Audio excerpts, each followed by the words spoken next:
পুলিশের কাছে দিব, বুঝছাস?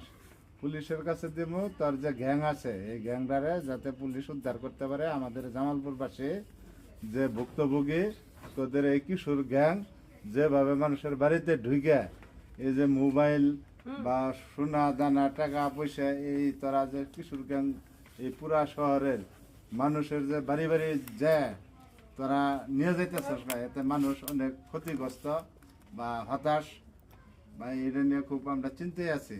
তো যাই হোক, আমরা পুলিশের আজকে হস্তান্তর করবো তোরে। তুই ভয় পাইস না, তোরা মারমো না কাটমো না কিচ্ছুই না। তুই থাক, ভাত খাবি? যদি সেটা ভাত খাস তো খা। তোরা কেউ মারছে? যাক, তোর তো কেউ মারে নাই, তাহলে তো তোর কোনো ভয় নাই। যাক, ঠিক আছে, তুই নির্ভয়ে থাক। যদি ভাত বুত খাস তো খা। আমরা দিয়ে আইনের আশ্রয় দেব।